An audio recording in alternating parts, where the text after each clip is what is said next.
Now to today's talking point. After a long pause due to the pandemic, the Transportation Security Administration is once again resuming its self-defense training classes.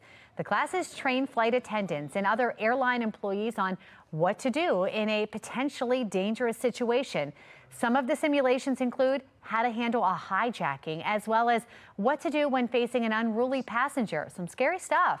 Self-defense classes are resuming just as a new survey from the Association of Flight Attendants found 85% of flight attendants have faced an unruly passenger in recent months.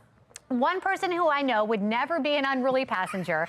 Lady T with Be More Lifestyle here now. And I'll tell you what, Tiffany, this is interesting. I think as passengers hear about this more, maybe this will make them think twice about being unruly, knowing that they're trained professionally. Yeah, you think, I mean, I guess maybe that would be the case, but I think what they're trying to teach us is to stay ready and stay ready to throw these hands if necessary in any situation on that airplane. I'm looking at that simulation and I'm like, oh my goodness, that's what you're supposed to do in a hijacking. Just like, I know. I'm like, oh my gosh, like I only know a couple of those moves, and look, I'm looking at the video and I'm like, wow, like what do? Do you jump up? You're trying to save the day. Do you become the hero, or or do you stay in your seat? And I'm looking at this like, wow, this is real training. I thought it was gonna be a little bit more toned down than that, but no. And you crazy, right? That, yes, like police, firemen, and we give a lot of respect to flight attendants, but this is even more so, knowing that mentally undergoing that training and knowing every day that,